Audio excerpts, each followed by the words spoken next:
Boa noite, gente peregrina. Boa noite, gente membresina. Bom sábado para vocês. Bom final de sábado. Boa live também, por que não desejar? Bem, nós vamos enfrentar uma provocação. Como assim falar com mortos, professor? Mas eles criam imóveis? Boa noite, gente membresina. Muito bem, o YouTube está me dando retorno do som, mas eu vou pedir a alguém que esteja aí no chat que, por favor, me dê a informação se o som tá legal, tá? Eu vou projetar na tela o texto que vou ler de um peregrino e tudo que eu disser vai ser uma reação, atendendo a esse pedido, na forma também de uma reação à provocação dele, né? Vamos lá, deixa eu projetar aí na tela. Tá aí. Privado PNL 2024. Privado. Bom dia, professor.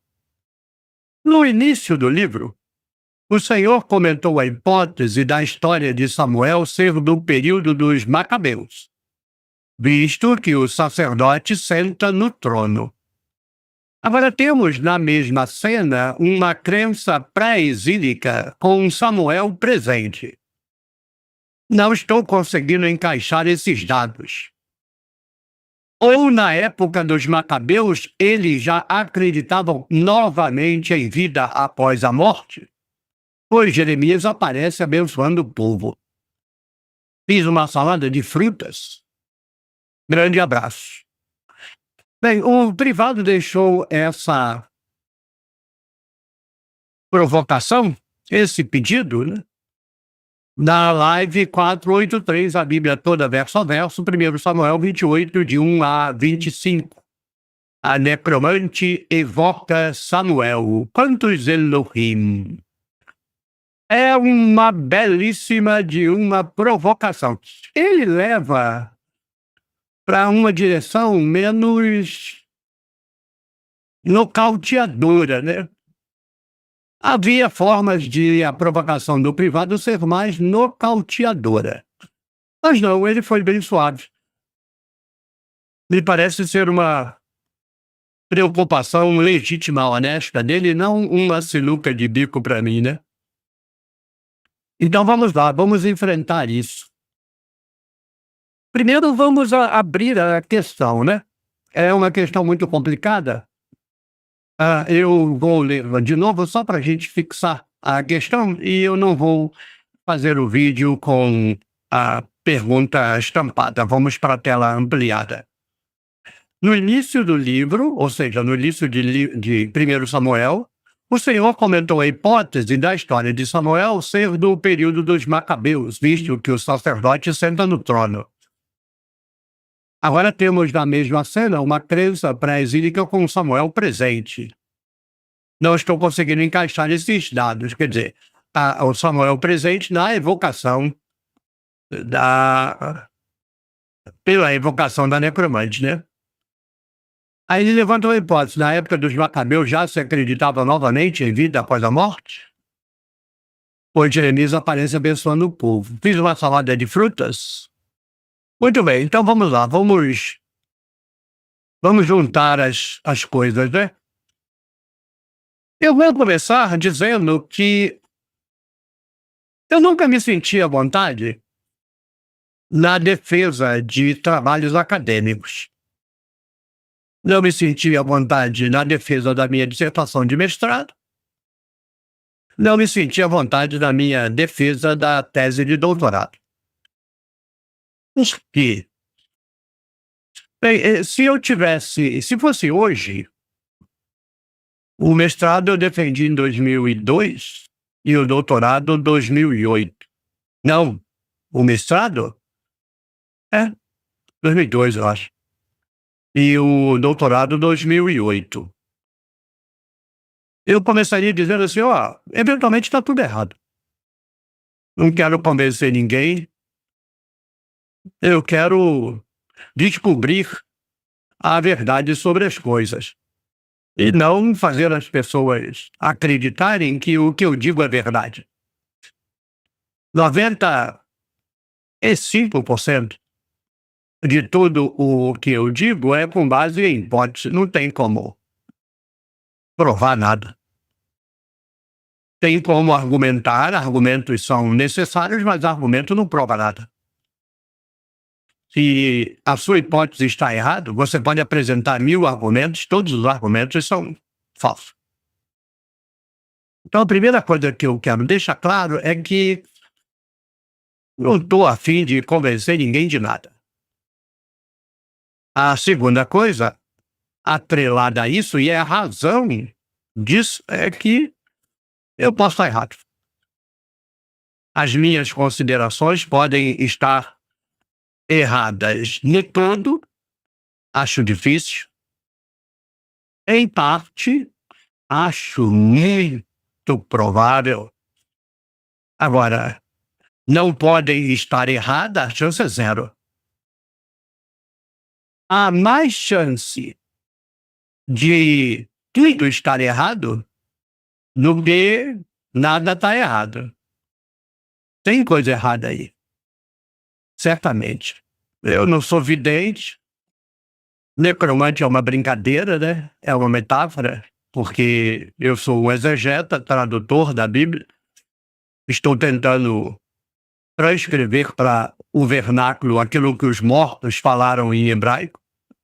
E mortos estão, não existem mais. O que nós temos é o papel, então pronto. Exegese é isso, não tem como dar murro na mesa, não.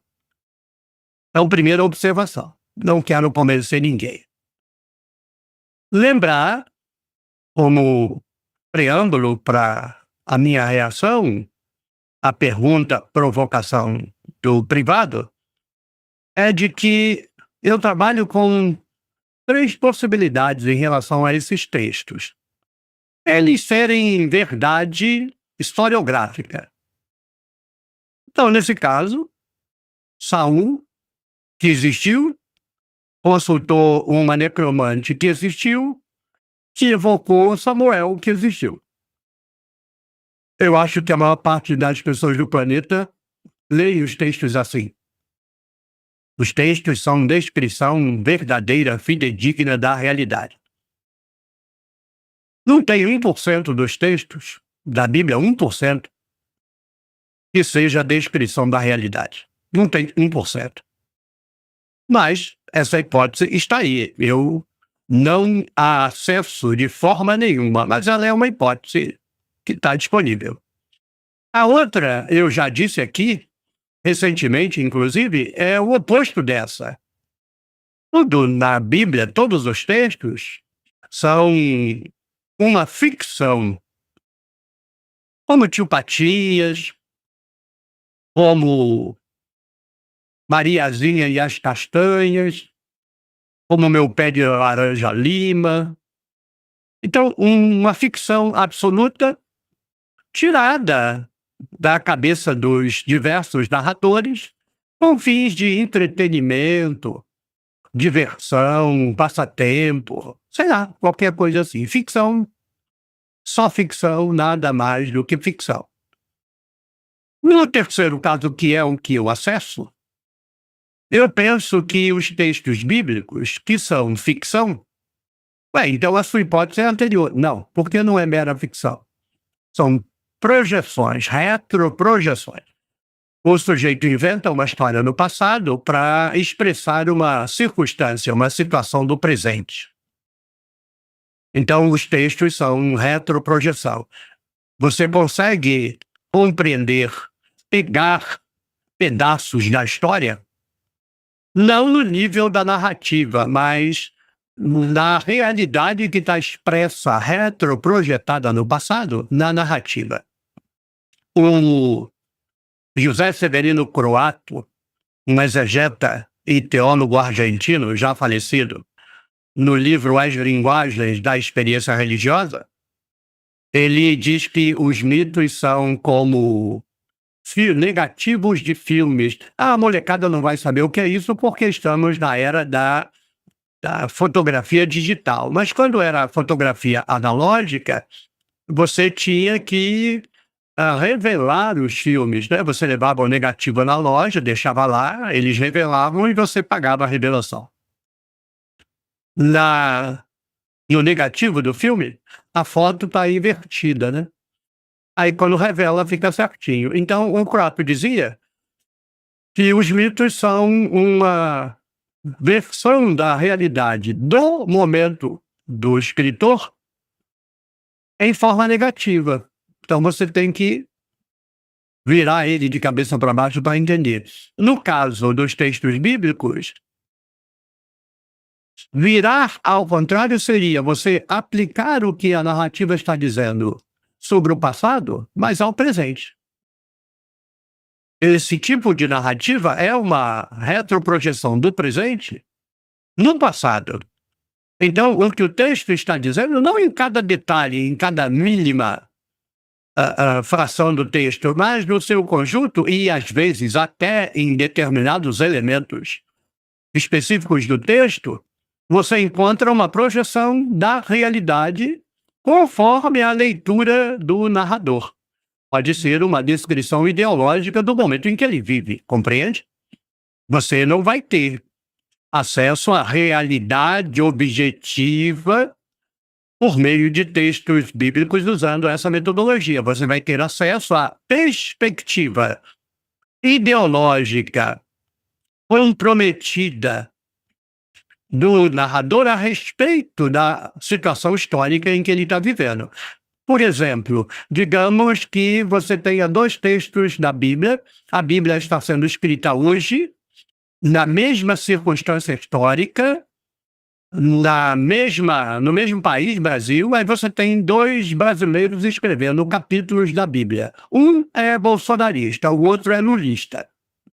Você acha que eles vão descrever uma cena que projeta a realidade do Brasil hoje para o passado igual? Você acredita que um lulista e um bolsonarista vão descrever a realidade brasileira de hoje e projetar isso no passado da mesma forma? Claro que não. Então, quando você pega um texto, você tem que saber que ali tem uma pessoa carregada de ideologia descrevendo o texto. Por isso a exegese é difícil. Você tem que tirar do passado e levar para o presente redacional do escritor. Você tem que tentar discernir a ideologia que controla a redação do escritor. É muito difícil. É uma atividade que exige muita honestidade, muita transparência, muita técnica, muita experiência, muita paciência e que, ainda que você esteja carreado de todas essas qualificações, não garante sucesso. Muito bem. Eu opto pela hipótese de os textos serem retroprojeções. Eu já posso estar errado aí. A minha visão do Antigo Testamento é bastante diferente do que vocês vão encontrar na literatura. Quando eu digo que o Templo de Jerusalém pregava, ensinava e impunha a crença na extinção da vida, não é extinção da alma, porque sequer alma tem no Antigo Testamento. Nem existe alma no Antigo Testamento. A vida se extingue no momento da morte, não há sobrevivência de nada. Isso é o que eu digo que é a teologia do Templo de Jerusalém. Você não vai ler isso em lugar nenhum. Se você encontrar alguém, não hoje aqui no Brasil, porque o cara pode estar me copiando, mas alguém na literatura brasileira ou internacional, mais de 10 anos para trás, dizendo que para o Templo de Jerusalém morreu, acabou, não tem vida após a morte, aí então você me informe porque eu desconheço.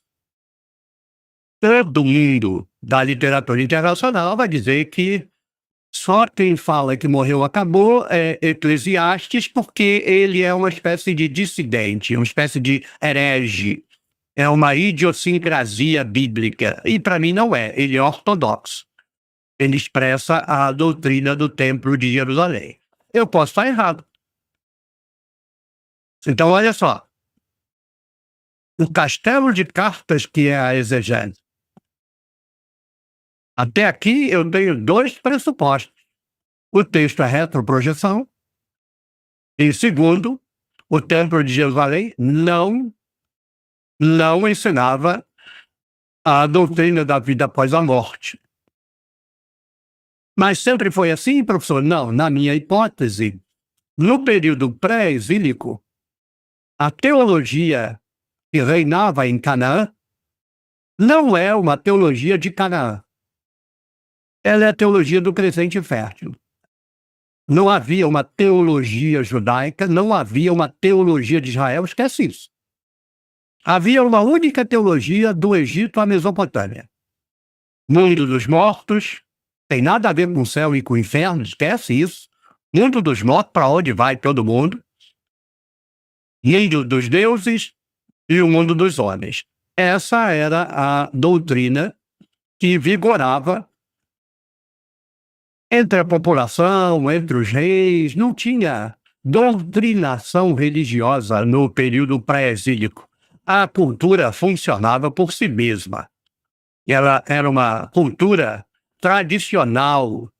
Assim como o direito era consuetudinário, tradicional, a cultura era tradicional. Ninguém a controlava, ninguém a normatizava, não havia uma centralização. Então, no período pré-exílico, acreditava-se na vida após a morte, não em alma. O melhor conceito, por falta de um melhor, seria o conceito de duplo, né? Você termina a sua vida aqui e você continua a sua vida no mundo dos mortos. É uma continuação. Aí a ideia de duplo não tem nada de alma. Alma é coisa grega, persa grega, que vai se desenvolver no período pós-exílico, bem no finalzinho, de Macabeus para lá. Então, nós temos a seguinte situação. No período pré-exílico, acreditava-se em morto. Os mortos estão vivos, por assim dizer. E não é mera força de expressão, porque para eles os mortos comiam, bebiam, faziam sexo, etc. Como os deuses. Os deuses comem, bebem, fazem sexo, os mortos comem, bebem, fazem sexo, os homens comem, bebem, fazem sexo. Tudo igual.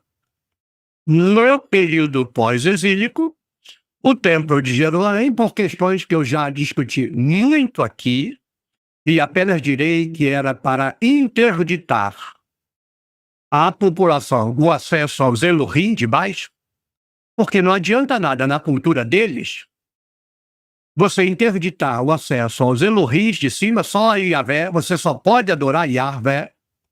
Então você está interditando todos os outros Elohim de cima. Mas acontece que eles acreditavam nos Elohim de baixo. Os mortos, quando morriam, viravam Elohim, são carregados de poder. E havia, então, profissionais de religião que garantiam à população que podiam manejar o poder desses Elohim de baixo. Então não adiantava nada ao Templo de Jerusalém interditar todos os Elohim para exigir, impor, obrigar o culto exclusivo a Yahvé e deixar os porões abertos com a população evocando e invocando os Elohim de baixo. Então, por isso, o Templo de Jerusalém diz, não tem Elohim de baixo. Como o Elohim de baixo é o morto, então não tem morto. Morreu, acabou.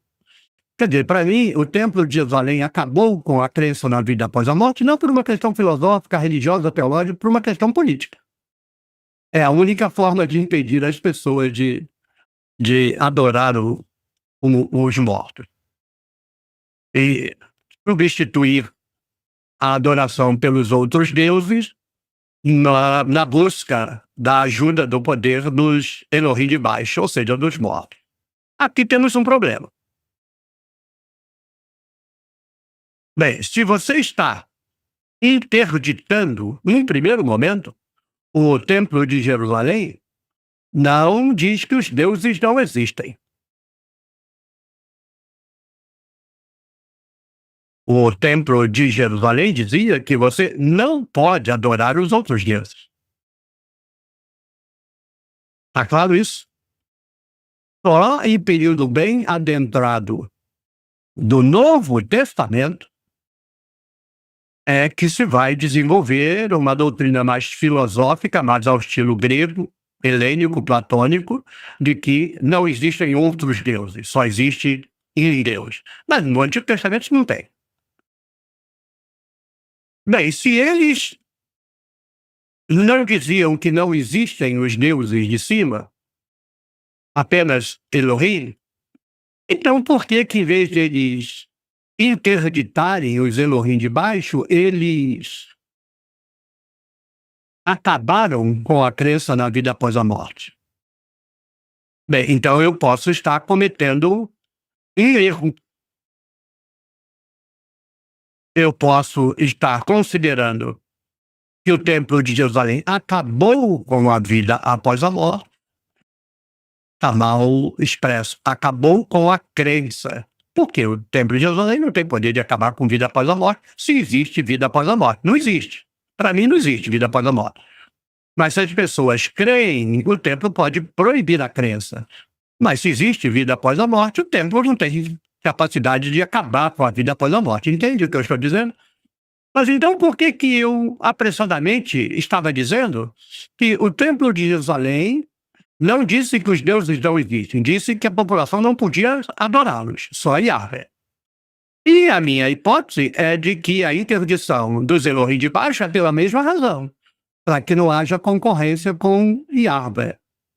Mas então por que é que eu estou dizendo que o templo disse que os Elohim de baixo não existem, quando eles não disseram que os Elohim de cima não existem? Eles disseram, existem, mas vocês não podem adorar. Então a lógica seria, os Elohim de baixo existem, mas vocês não vão adorar. Está proibido. Esse cenário talvez fosse mais coerente com um cenário que eu anteriormente apresentava por hipótese. Mas aqui nós temos duas situações. Primeiro, eu não sei se... Primeiro é uma doutrina, uma explicação minha hipotética. Eventualmente está tudo errado. Mas segundo que eu não disse que as doutrinas nascem acabadas. Por exemplo, eu não acho que da noite para o dia o Templo de Jerusalém acordou de manhã com um texto escrito e deu para a população: a partir de hoje vocês não podem mais adorar outros deuses, ter altares, ter templos, fazer sacrifícios, procurar os profetas, usar sacerdotisa. Não. Isso foi um desenvolvimento. Já fiz vídeos abertos aqui explicando, na minha opinião, esse desenvolvimento. Então, o desenvolvimento teológico, doutrinário, normativo do Templo de Jerusalém não aconteceu da noite para o dia. Aí o texto da necromante resulta interessante. Por quê? Vamos pensar qual é a situação que está instalada na narrativa. O que emerge da narrativa? A possibilidade de consultar os mortos. A narrativa parte desse pressuposto. A narrativa sequer sugere que os Elohim de baixo não existem. Se vocês... Quem é paraquedista, né? Quem caiu aqui de paraquedas, o canal tem mais de 5.000 vídeos. Você não acha que vai entender a tenda do necromante num vídeo, prestando atenção em 2 minutos no vídeo. Mas o Templo de Jerusalém, quando ele acaba com a crença na vida após a morte, ele interdita, não tem vida após a morte. Aí Eclesiastes vai dizer, morreu, acabou. E Eclesiastes é um texto bem desenvolvido, bem recente, digamos assim, né? Não é do início do período pós-exílico. Aí, na narrativa, o que emerge é a possibilidade da consulta aos mortos. Os Elohim, como eu dizia, né? Se você caiu aqui de paraquedas, O Elohim de baixo, eu digo que é Elohim de baixo porque no texto hebraico é Elohim. Depende da Bíblia que você lê, eu não tenho culpa das Bíblias que você lê, mas quando a necromante evoca Samuel, ela diz que vê Elohim subdores. Não é um, são vários, ou então é um plural majestático. Então, só tem duas possibilidades. É Elohim, ela evoca Samuel, vem o Elohim, e aí o plural é majestático, Elohim subdores é só Samuel, é uma hipótese, é um plural majestático. Ou então sobe um monte de Elohim, entre eles Samuel. As duas leituras são possíveis, mas o que é indiscutível, Samuel é um Elohim. Morreu, virou um Elohim. Então, por isso, eu estou dizendo Elohim de cima, Elohim de baixo. O texto diz que você tem condições, a gente falar você pode ou não pode, é problema porque tem uma questão da sua capacidade e da autorização ou não que você tenha. Então, na narrativa, há aí um jogo no sentido dessa palavra. A crença que a narrativa expressa é a de que existiam mortos ou não? Sim, a narrativa expressa a ideia de que há mortos a serem invocados, transformados em Elohim, mas estão lá disponíveis para serem invocados. Então, se você faz uma pergunta no sentido da capacidade, na narrativa, as pessoas podem evocar os mortos? Pode. Tá, agora no sentido normativo, a narrativa trabalha com a ideia de que era franqueado. Você podia, no sentido jurídico, evocar os mortos? Não, aí não pode. Ou seja, a narrativa não diz que não existem os mortos. A narrativa diz que eles existem, podem ser evocados, tem pessoas que evocam, mas você está proibido, não pode. Então, essa narrativa não coincide com a minha leitura de que o Templo de Jerusalém acabou com a crença da vida após a morte. Mas acontece que ela pode ser do período inicial. Porque essa narrativa coincide literalmente com o discurso do templo sobre os deuses, os Elohim de cima. Eles existem, mas vocês não podem adorar. Aí qual é o discurso sobre o Elohim de baixo nessa narrativa? Eles existem, mas você não pode invocar. Então essa narrativa, a meu ver, pode expressar um estágio do discurso político do Templo de Jerusalém em que ainda não se havia consolidado a transformação numa interdição normativa. Vocês não podem invocar os Elohim de baixo, a despeito deles estarem lá, numa declaração dogmática. Não existem Elohim lá para ser invocados. É uma explicação. Então o texto é pós-exílico, mas é um texto de um período em que se opera no discurso de que os mortos estão lá, os Elohim de baixo estão lá, os deuses estão lá, os Elohim de cima estão lá, mas você não pode nem adorar os Elohim de cima, nem buscar os Elohim de baixo. Faz sentido para vocês? Para mim faz. Isso significa alguma coisa? Não, só significa que tem um horizonte de possibilidade dentro do texto. Um problema da narrativa, eu me insurjo contra ele, é que a narrativa diz que Saul havia proibido a invocação dos mortos. Eu duvido disso. Pois sempre por hipótese. Nós não sabemos nada. Se você ler algum livro que o cara diz que sabe nada. É hipótese. Nós não sabemos nada que a gente diz sobre os reis de Israel. A gente apenas lê o texto bíblico, mas quem acha que o texto bíblico é informativo não tem a menor noção com que está lidando. Para vocês terem uma ideia, sequer a palavra hebreus pode ser levada a sério, porque é uma invenção pós-exílica. Então, por hipótese, para mim, os reis nunca, nem os reis de Israel, nem os reis de Judá, jamais, nem Josias, se meteram na religião do povo. Os reis se metiam na arrecadação de impostos e mais nada. Não se metiam na religião do povo. A gestão centralizada da religião é obra exclusiva dos sacerdotes a partir do século V. Antes, não. Eu posso estar errado? Posso.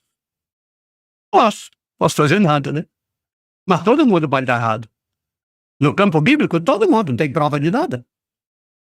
Eu só espero que vocês vejam uma tentativa de fazer uma descrição coerente e organizar tudo nos seus devidos lugares certinhos. Então, quando a narrativa diz que Saul tinha proibido, isso é uma reta projeção, porque os reis não tinham proibido. Então tem alguém proibindo. E quem você acha que pode ter proibido? Só pode ser o Templo de Jerusalém. É a doutrina oficial. A doutrina oficial, no momento em que o texto está sendo escrito, e se projeta, a meu ver, do Templo de Jerusalém, é de que os mortos estão lá, mas você não pode consultá-los. Aí temos um problema. Essa narrativa, eu não sei se dá para jogar ela no período dos Macabeus. Por quê? Porque aí está tarde demais para que haja uma doutrina de não há os mortos. Aí eu estou completamente errado. Se essa doutrina, se essa narrativa for do período dos Macabeus, porque quando eu digo que Samuel é do período dos Macabeus, eu não estou falando do livro. É determinadas narrativas. Não o texto como um todo. Tem textos que não podem ser do período dos Macabeus, tem textos que podem.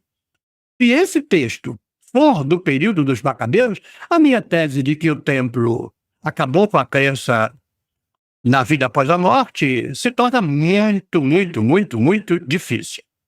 Por quê? Porque não tem mais tempo. Macabeus é século II. Não tem mais tempo para desenvolver uma teologia de que não haja vida após a morte. Então nós temos o texto da mulher samaritana que pressupõe a crença de que é possível invocar os mortos, logo os mortos estão lá, e você tem Eclesiastes, que diz que não tem morto nenhum. Morreu, acabou. Então das duas, uma. Porque tem que ter cuidado com as induções ou com as deduções. Você pode induzir ou deduzir errado. Ou estamos diante de um desenvolvimento histórico. Então, primeiro tem o texto da necromante. Ainda há mortos, mas não se pode evocá-los. Depois você tem Eclesiastes, não tem morto, logo, não tem o que ser evocado.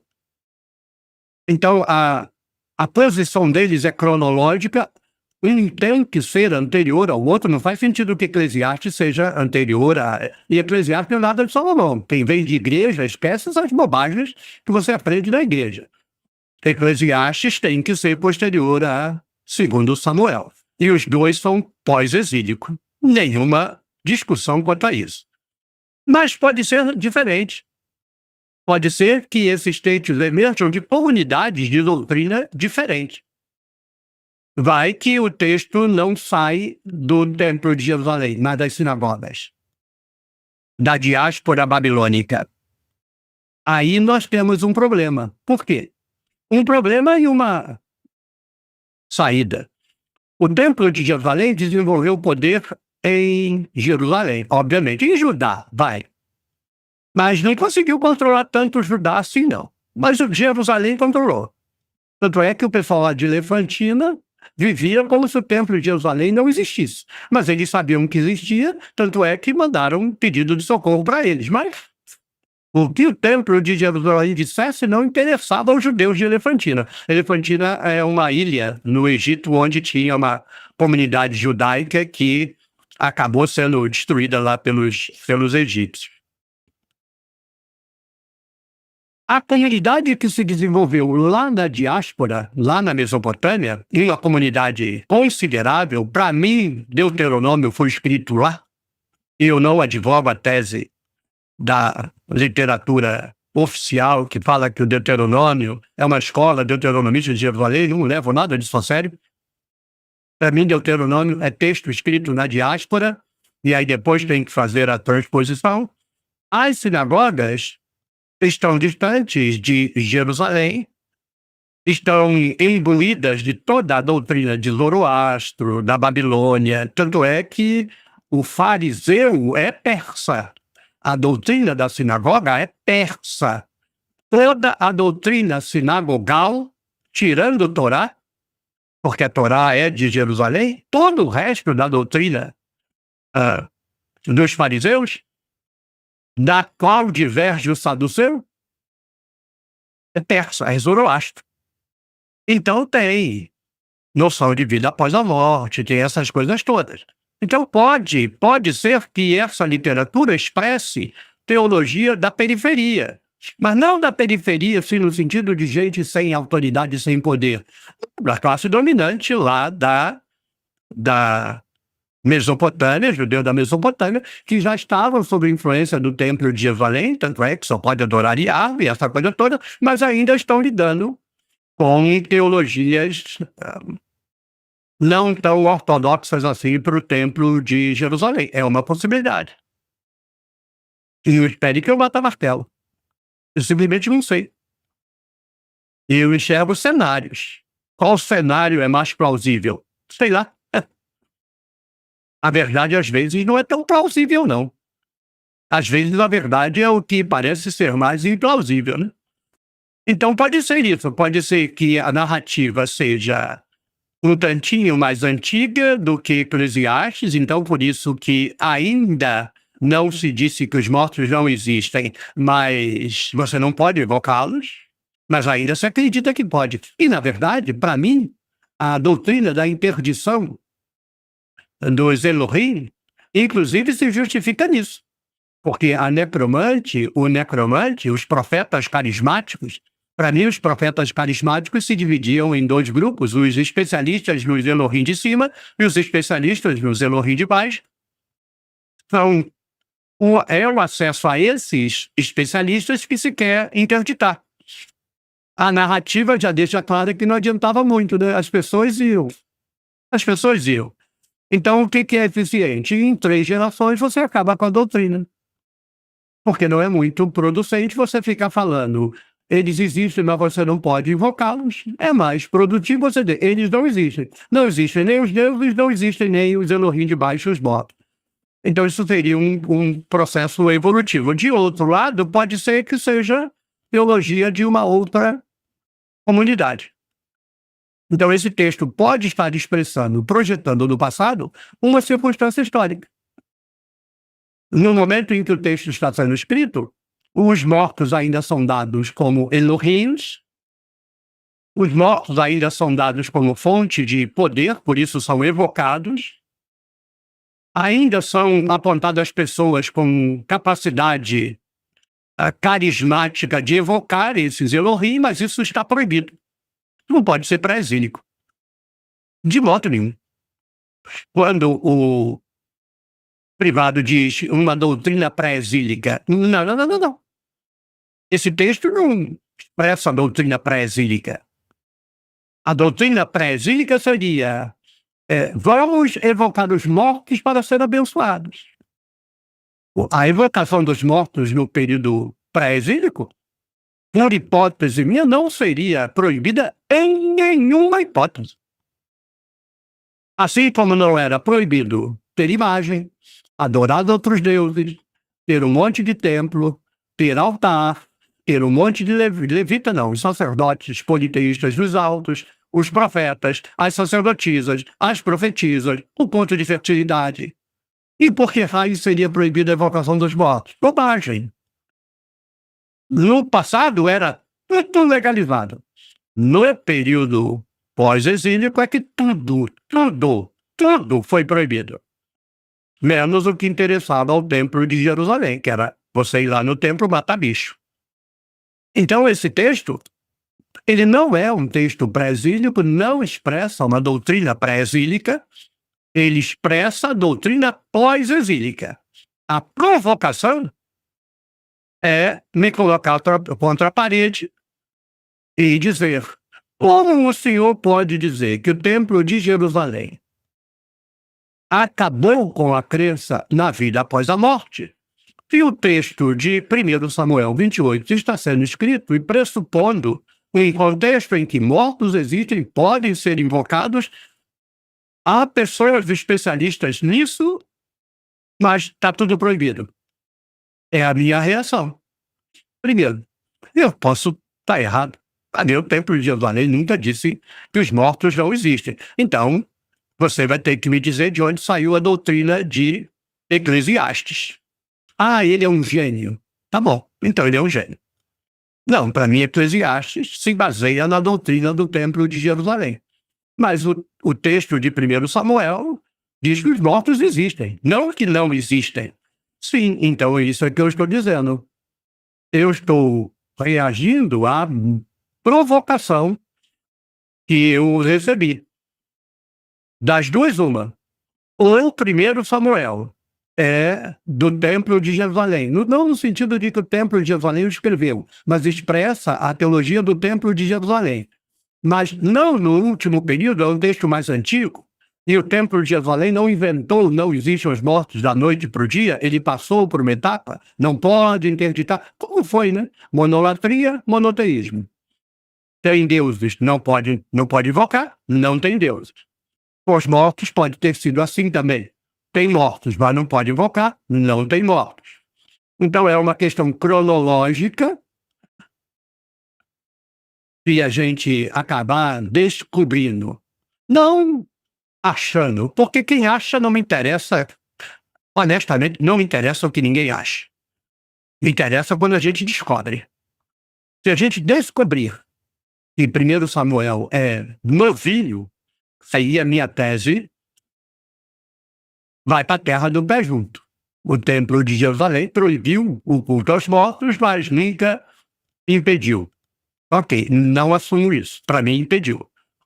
Mas pode ser um impedimento que não começou pronto, sei lá para o século III, talvez século II, ele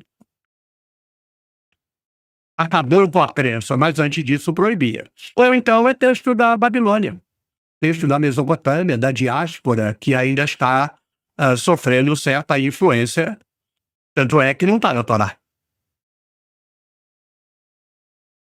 Se esse texto tivesse na Torá, era um problema. Na Torá não tem. Quero ver você achar mortos sendo evocados na Torá. Vida após a morte na Torá, se você encontrar. Agora, nos profetas e nos escritos que o Templo de Jerusalém nunca assumiu, não é uma grande coisa, não. Eu não sei se ficou faltando esclarecer alguma coisa. Tem um último problema aqui que a gente teria que considerar assim. Digamos, e eu estou especulando, que esse texto reflita uma expressão da diáspora. A crença da diáspora é de que os mortos, não as almas. Esquece bobagem de alma. E não é esquece bobagem de alma na sua crença pessoal, não. Na sua crença pessoal, você acredita em qualquer coisa. Eu estou falando no estudo do Antigo Testamento. Se você for para o Antigo Testamento e a palavra alma ficar circulando na sua cabeça, você para de estudar, porque você não está estudando. Você está repetindo bobagem que viu na igreja. Não tem alma na doutrina judaica do Antigo Testamento, nem no período pré-exílico, nem no período pós-exílico. Mas digamos que o texto da Necromante seja uma expressão da doutrina pré-farisaica, do ambiente pré-farisaico, da existência dos mortos. Os mortos existem. Aí, no desenvolvimento da teologia do Templo de Jerusalém, no caso de não ter nascido pronta no Templo de Jerusalém, a interdição, não existe morto. Foi o desenvolvimento, aí chega um momento em que o Templo de Jerusalém diz, não existem os mortos. Aí essa doutrina vai bater lá nas portas da diáspora, e aí eles têm um problema. Como conciliar a crença local deles com o fato de que não existem mortos? Bem, isso teria acontecido em Judá. Em Judá, o pessoal acreditava nos mortos, provavelmente mesmo depois da interdição do Templo de Jerusalém, por muito tempo, devem ter continuado acreditando, mas o Templo de Jerusalém disse, acabou, pronto. E aí a única alternativa que eles têm é a ideia deles passada, os mortos estão lá, e o Templo de Jerusalém vem e diz, não, e se você teimar, já sabe. Entende? Ele só tem duas alternativas. Ou a gente acredita como acreditou até hoje, e aí sofre represália, inclusive violência, no Templo de Jerusalém, ou a gente adota o pensamento do Templo de Jerusalém, não tem alternativa. A diáspora tem. A diáspora tem uma alternativa que o Templo de Jerusalém nunca adotou. Acompanhe comigo o raciocínio, lembrando sempre que os fariseus da diáspora são os persas. Até o nome fariseu é a mesma palavra para persa. Você, durante período pós-exílico, crença que só existe Yahvé, você é um judeu monolátrico, só que é da Mesopotâmia. Então é um judeu zoroastriano.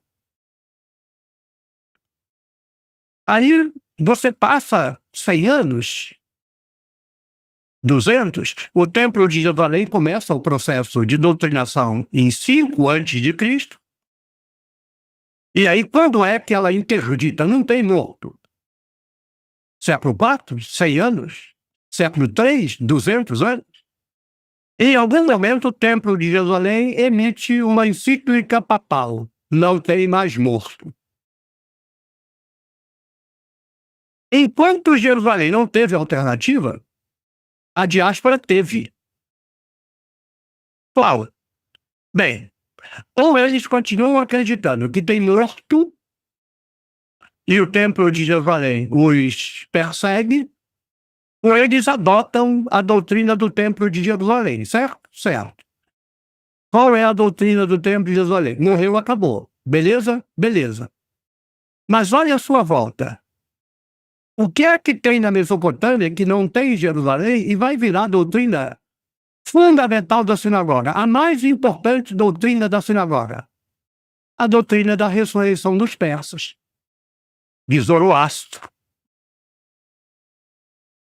Quando eu digo assim, não é a criatividade das pessoas que dirige a história.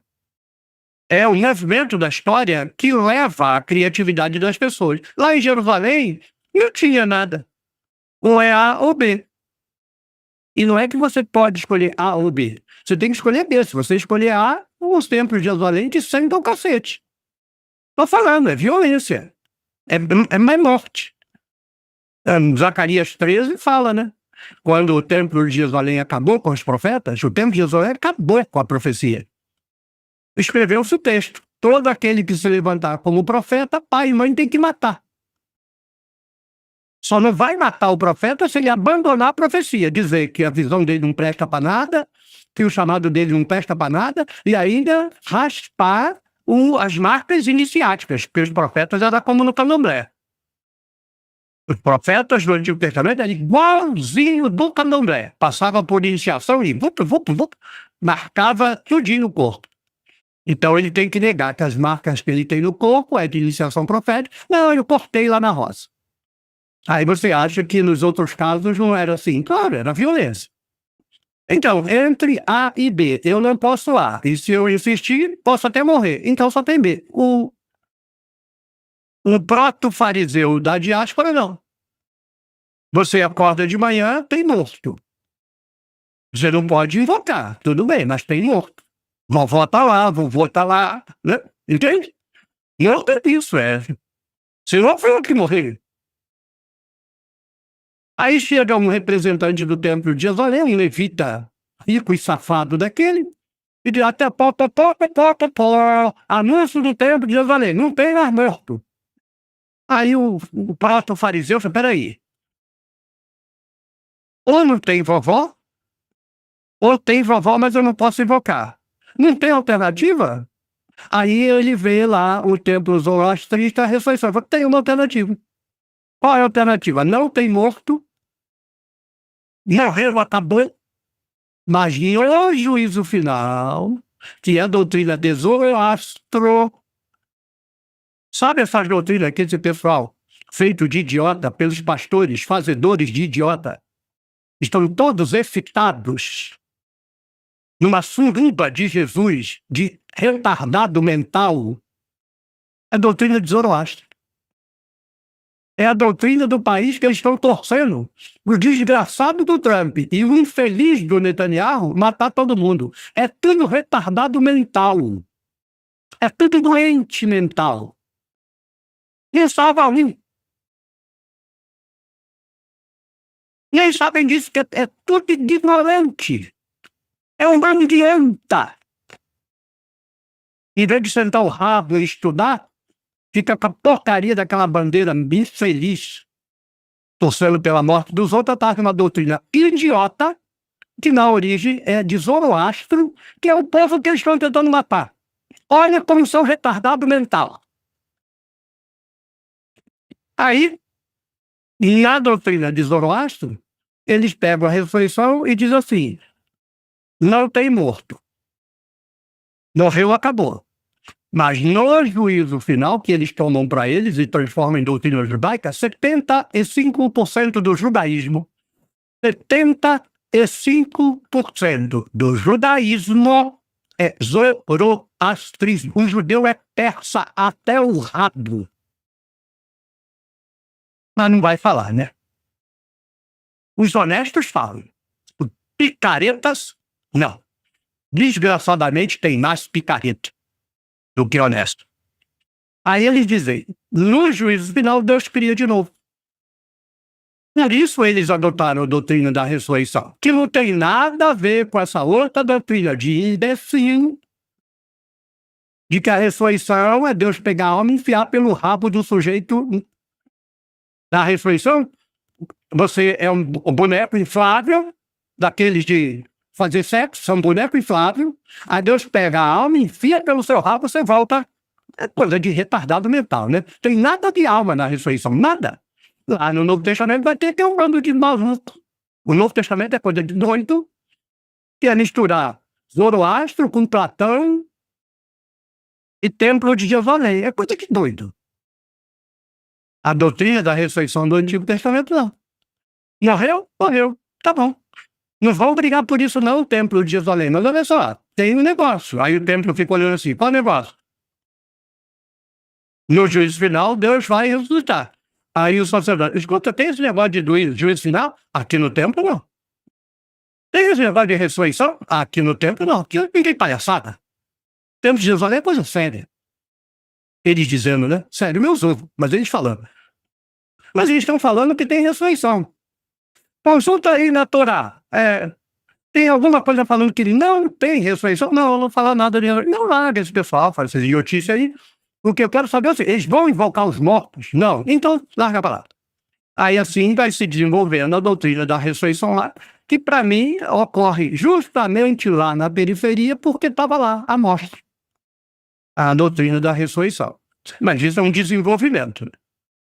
No texto da Necromante não tem nada de ressurreição, no texto de Eclesiastes não tem nada de ressurreição. Ressurreição só aparece assim em cheirinho, lá em Daniel, que foi escrito em 165 antes de Cristo. Ou seja, já no final do Novo Testamento, já é doutrina praticamente sinagogal, doutrina zoroástrica, mas adotada como tentativa de explicar o cenário histórico da época. Então, para encerrar, eu diria assim, primeiro, é tudo hipótese, sei lá. Eu não mato nem morro e acho que você não deve nem matar nem morrer por nada disso. É só ficar refletindo, vendo se faz sentido. O objetivo de uma exegese séria é a plausibilidade. Alguma explicação que eu dei não é plausível. Se não for plausível, eu jogo no lixo. Se for plausível e você for honesto, você tem que dizer assim, é possível. Então, não é doutrina pré-exílica, é a doutrina pós-exílica, pode ser retrato do desenvolvimento cronológico da doutrina no Templo de Jerusalém, na hipótese de tanto 1 Samuel 28 quanto Eclesiastes serem controlados pelo Templo de Jerusalém, ou então é doutrina da periferia. Se for doutrina da periferia, ainda está sob controle do Templo de Jerusalém e vai acabar evoluindo para assumir que não existem mortos, mas se contorna a não existência dos mortos pela doutrina da ressurreição. Lembrando que o Templo de Jerusalém nunca aceitou 1 Samuel 28, nunca aceitou Eclesiastes, nunca aceitou ressurreição, porque para o Templo de Jerusalém só a Torá, nada mais do que a Torá. Então é isso, privado. Obrigado pela provocação. Espero que as minhas palavras lançadas aqui ajudem alguém a refletir. Se alguém encontrar alguma hipótese plausível, mas azeitadinha, queira, por favor, compartilhar, principalmente nos comentários ao vídeo depois que terminar a live, né? Obrigado pela atenção. Deixa eu ver aqui como o chat se comporta. O chat está cheio aqui, hein? Henrique Pereira, gostei. Toninho, boa noite. Antônio Gonçalves, boa noite. Marcelo Figueiredo, boa noite, professor. Estamos ligadinhos da tenda. Manda um oi para minha esposa Kátia. Oi, Kátia. Meus filhos Caleb, Josué Elion, é isso? Caleb e Josué Elion? Eu acho que são 2 filhos. E a nora Isabelle, quase Isabel. Então, um oi para Kátia, um oi para Cabeli, Caleb. Para Caleb, um oi para Josué e um oi para Isabelle. Elion, eu acho que é o sobrenome de Josué, né? Se não fosse, for um outro filho, aí pode ser Josué Elion. Então, Elion, aí eu não sei. Aí ficou confundi-me. Me confundi-me. Joselito, boa noite a todos. Maria dos Santos, boa noite, professor. Bel Entendeiros. Gart, boa noite. Sabrina, boa noite, professor. Boa noite, Bel Entendeiro. Boa noite.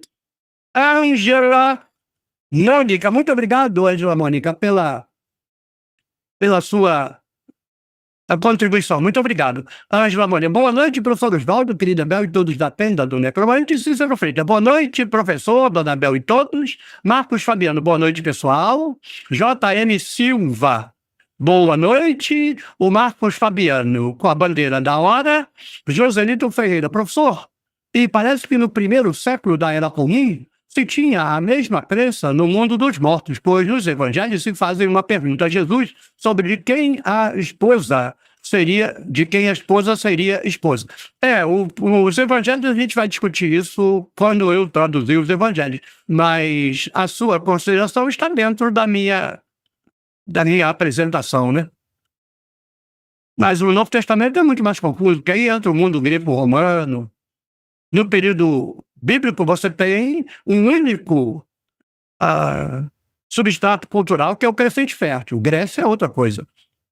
Aí no Novo Testamento você tem pensamento romano, pensamento grego, pensamento persa, pensamento judaico. Aí é uma salada, né? Aí vai misturar tudo. Por isso que vai ter gente falando de alma, espírito, corpo, fantasma, urucubaca, essa coisa toda.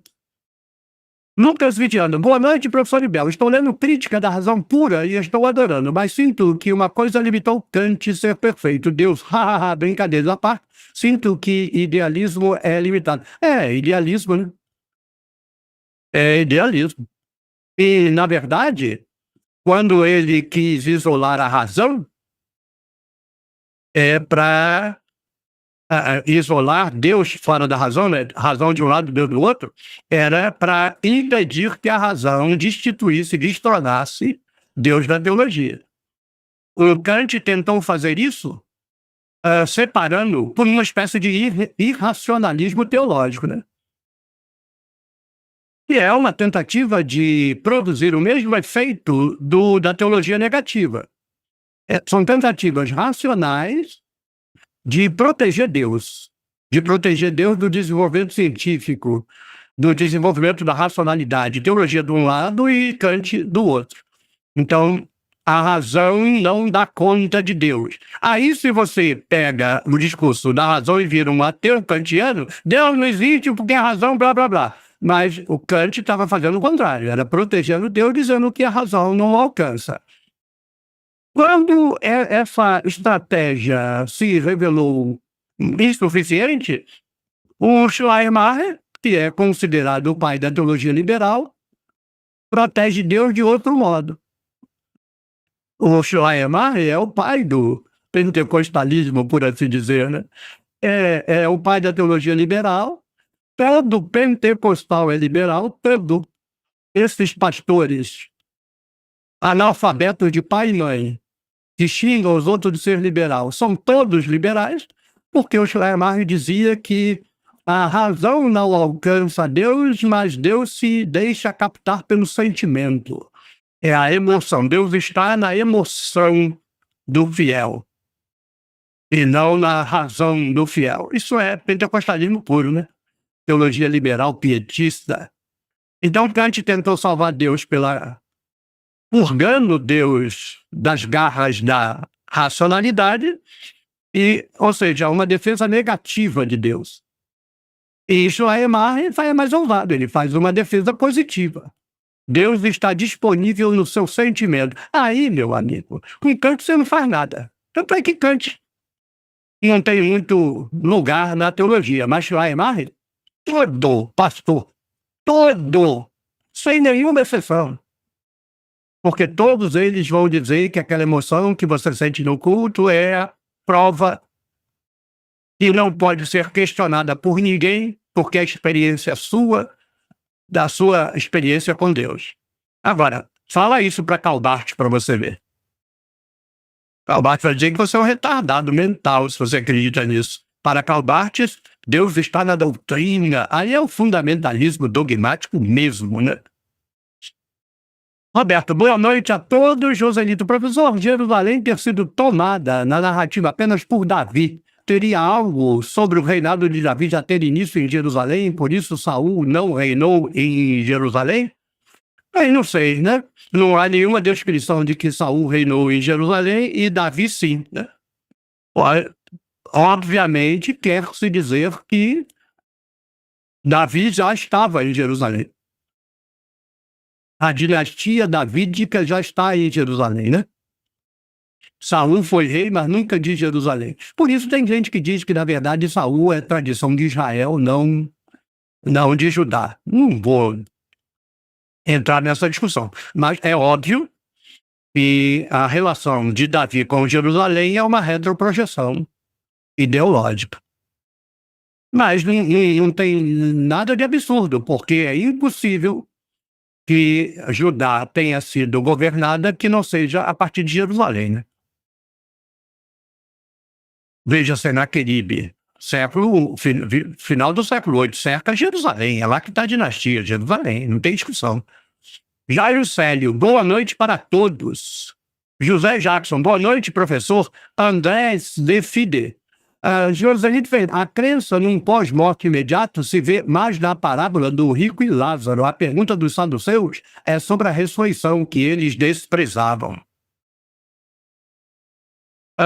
Oswaldo, tem anúncio interrompendo a live. Não, isso aqui não é live hoje. Isso aqui não é live. É porque você só frequenta muito raramente. Os únicos momentos em que anúncio não interrompe é a live de quinta e de domingo. Mas o canal tem que arrecadar dinheiro. Então, nos vídeos todos do canal tem anúncio, exceto nas lives oficiais de quinta e domingo. Se você estiver numa live de quinta e de domingo, aparecer anúncio, me fale. Mas em todos os outros vídeos vai aparecer. Jaque Crossi. Caindo, Cade. Boa noite, professor Bel e Tendeiros. Patrícia Viana. Boa noite, gente querida da tenda Bel e professor Oswaldo Ribeiro. Nossa, hoje está aparecendo live de quinta, tem um monte de comentário. Caindo, Cade. Sempre chega na hora do estímulo. Pior que eu não queria. Mas eu esqueci de botar o papelzinho. Eu estou me policiando, mas Perdão. Vilamar Medeiros, boa noite. Antônio Gonçalves, esse professor nos passa uma sabedoria absurda. Será?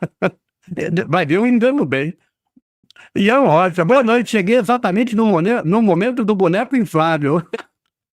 Caí no CAD. A alma entra pelo fiofó. Mas por onde você acha que a alma entra? Gente, as Testemunhas de Jeová são a única igreja que acredita na recriação dos mortos da terra. Não faz diferença nenhuma, né? Acreditar que o morto vai ser criado da terra, que tem anjo, que entra pelo fiofó, que entra pelo ouvido, tudo bobagem. E dá tudo bobagem. Recriar de refazer, recriação dos mortos.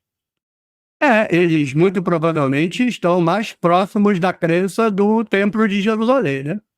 Mas é a mitologia. Jader Pereira, nesse concurso não tem vitorioso, todo mundo chega em último lugar. Jader Pereira, boa noite, professor. Ana Costa, boa noite. Caí no cara. Outro dia eu perguntei para um DJ como isso se daria depois que o corpo apodreceu. E ele ficou inventando que o corpo se restauraria. Eu já escrevi um texto no passado, foi um texto, onde está o átomo de Adão. Porque o átomo, você se desmonta, vai para o cachorro, vai para barato, vai para lagarto, vai para a árvore, né? Jó imortal, salve Teresina, Piauí. Mas essa questão não está presente porque quando eles inventavam essas doutrinas, eles não têm noção nenhuma, né? De identidade, átomo, nada disso. É só uma doutrina e pronto. Salve Teresina, Piauí, diz o Jó. Aí, no caso, depois eu falei para esse CJ, e mesmo que apenas 1% da humanidade fosse digna da ressurreição, não haveria espaço na Terra, se levar em conta tantas pessoas que já passaram por ela. Vocês gostam de discutir? Eu não discuto não, gente. Eu me considerei agnóstico por muitos anos por causa dessa conversa de que a razão não dá conta. Você inventa, Deus é uma invenção, e você diz que a razão não dá conta. Você inventou, cara. Lucas Vidiano, não conhecia isso sobre teologia liberal, bem interessante. No fundo é salvar Deus pela irracionalidade. Sim, Schleiermacher. Teologia liberal. O pessoal no Brasil não tem a mínima ideia do que é teologia liberal. Eles acham que liberal é você ser progressista, sabe? Fumar, beber, gente ignorante. 99% do pastor no Brasil é tudo ignorante, 99%. O 1% que sabe fica na dele, não fala nada, né? Mas a teologia liberal é a tentativa racionalizada, institucional, de salvar a teologia sem ser esse fundamentalismo mais grotesco, sabe? O fundamentalista é um âmbro. Você junta fé com ignorância, é o fundamentalista. Agora, você junta fé com estudo, é o liberal. O liberal estuda para tentar salvar a fé. Aí você pode salvar a fé por dois caminhos. Um caminho liberal mais técnico, que vai ser representado pelas igrejas tradicionais, que é a razão não dá conta de Deus. Pega Tillich. Deus é símbolo para Deus. Ou seja, quando você fala de Deus, você não está falando de Deus, porque Deus está para além da sua capacidade de falar dele. É Kant. Tillich é Kant. Mas Kant não no sentido para matar Deus porque a razão não dá conta. Não, é matar a razão. Deus está acima da razão. Então ele salva a razão e o dia a dia e salva Deus. Mas o Schleiermacher é outra vertente da teologia liberal, porque é tudo teologia liberal. Não, tem um jeito mais fácil de fazer isso. Para que eu vou ficar usando o caminho negativo? Tanto é que o nome era teologia negativa, né? O caminho negativo, preservar Deus pela negatividade da razão. Vamos preservar Deus pela positividade da emoção. Que é prova maior de que Deus existe quando você entra na igreja e você chora de emoção. Chega a ser até criativo, né? Jader Pereira, vamos passar um pix aí, professor? Muito obrigado. Mas você pode passar daí mesmo. É só usar a chave. Ian Rocha, fui agnóstico por desconfiança primitivista e me considerava imune ao proselitismo. Fui pego pelo proselitismo religioso decolonial dos pós-modernos. Pois é. Você se precaveu da direita e esqueceu a esquerda. Boa noite, professor. Se aparecessem pessoas com sintomas de esquizofrenia, convulsão ou epilepsia, poderiam ser consideradas como pessoas possuídas por demônio na época do Novo Testamento? Sim, com certeza. Mas essa história é muito interessante porque os endemoniados eram considerados portadores do divino. Só muito recentemente, a loucura foi interpretada como possessão demoníaca. É coisa de novo de ignorante analfabeto de púlpito, né? Mas você pode estudar, não acredite em mim, vai lá na IA. Ah, os loucos do passado, e principalmente esse pessoal mais tomado de patologias mais profundas, esquizofrenia, convulsão, eles eram considerados portadores do divino, era o divino que derrubava eles. Você vê que o comportamento, por exemplo, do candomblé, você pode assimilar o comportamento da possessão muito semelhante ao comportamento do portador de patologias mentais, assim, mais agudas. Por quê? É uma encenação, a emulação, ele está emulando aquele estado. É impressionante, né? No passado, o louco era considerado portador do divino. Hoje, o louco é endemoniado. Boa noite, professor Oswaldo Bel. Uma curiosidade que surgiu outro dia. O suposto proto-indo-europeu colabora em algo para a tradução de algo? Não. Não, o suposto proto-indo-europeu não colabora em nada para a tradução de nada, né? Mas por quê? Porque é bobagem isso. A palavra não presta contas à origem etimológica. Isso é bobagem. Bobagem. A palavra presta conta ao uso. Quem define o sentido da palavra é quem a usa. Então, você está conversando com a pessoa, aí a pessoa fala assim, porque esse pente aqui, não, isso não é pente, não é pendrive. Ah, mas para mim eu vou te chamar de pente. Não, mas é discussão idiota. Ele está te mostrando o objeto, ele chama de pente, você chama de pendrive, está ótimo. Então, a etimologia não serve para interpretar texto. A etimologia serve para você estudar a evolução da língua, a evolução da semântica, não para interpretar texto. Para interpretar texto, você tem que lidar com o pensamento do autor. O que esse cara quis dizer? O que esse cara quis dizer? Por exemplo, deixa eu dar um exemplo muito rápido. O hebraico é uma língua bíblica que é constituída por troncos. Ela tem formas, a raiz assume determinadas formas, e a forma que ela assume já tem sentido. É uma semântica sintática, digamos assim. Então tem dois troncos, que um é o tronco do sentido intensivo da raiz.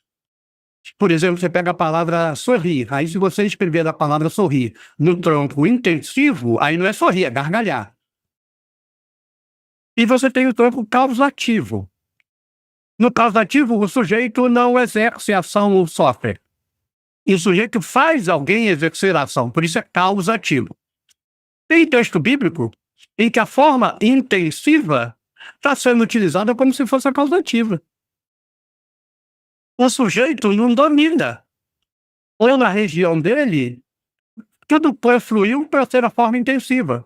Então ele está dizendo assim, que o cara riu muito, porque ele usou a forma intensiva, mas o que ele está querendo dizer, e na verdade diz, porque é ele que determina, o sentido está claro, ele só usou o tronco errado, é que ele fez alguém rir.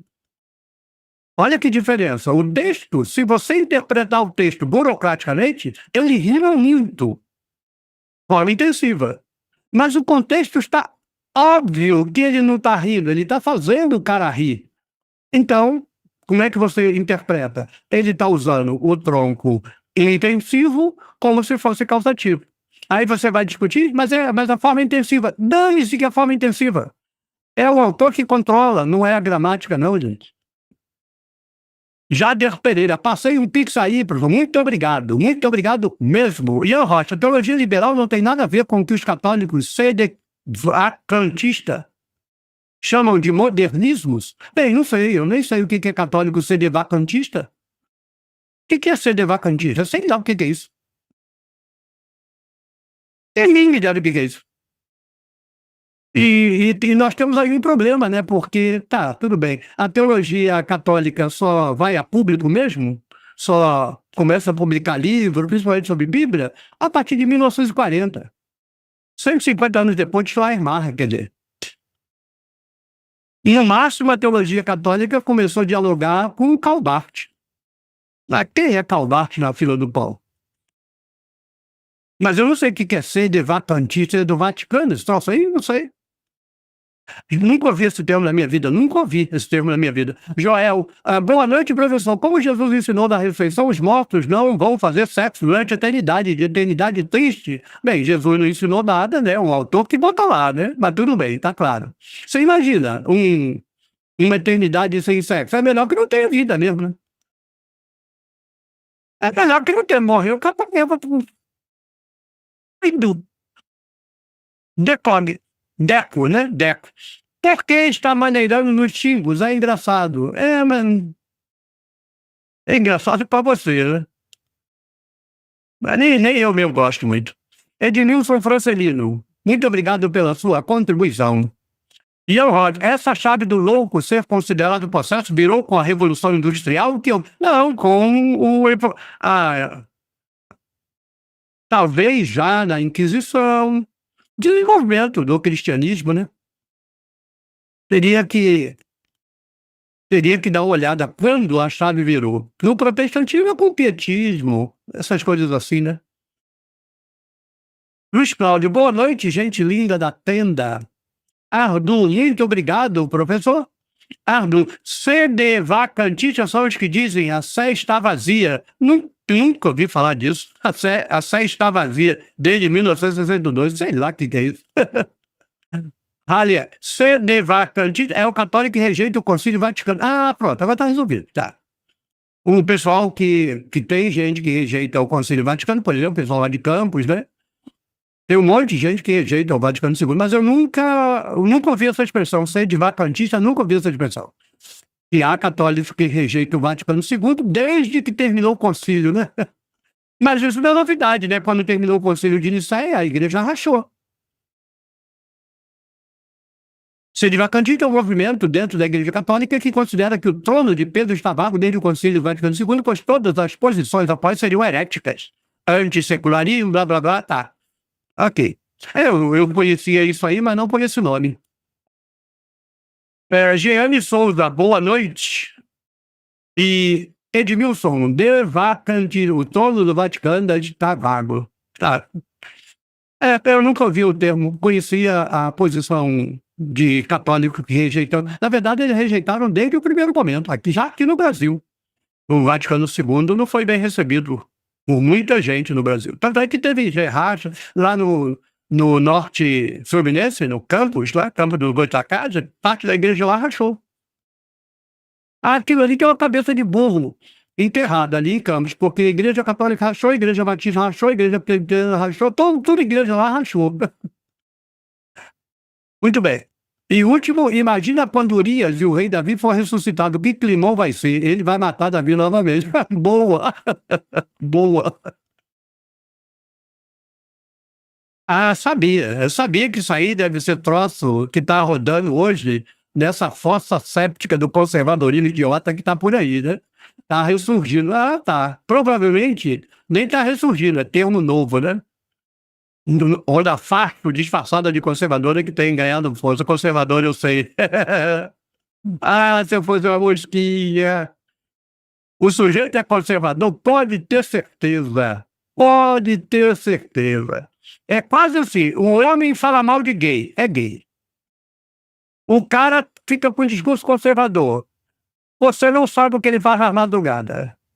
Ponto. Muito bem, vamos ficar por aqui? E eu não vou fazer outra live não, tá? Eu vou deixar para acelerar o Mohan na segunda-feira. Amanhã a gente tem live.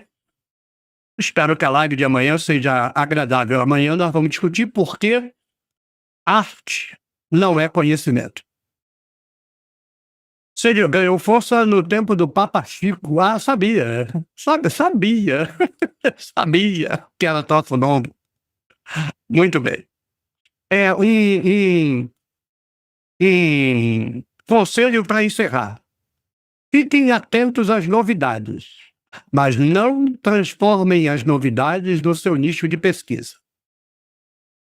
Mantenha a linha de sua pesquisa na tradição histórica do objeto que você estuda. Essas invencionices, nem caia nessas conversas, nem perca tempo com isso. Boa noite, professor, bom fim de semana. Está falado. Muito bem, vou agradecer aqui. Foram 2 contribuições e 3 com o Pix, né? Muito obrigado, o Edmilson, muito obrigado, Ângela, Mônica, muito obrigado. Vou terminar por aqui. Tchau, tchau.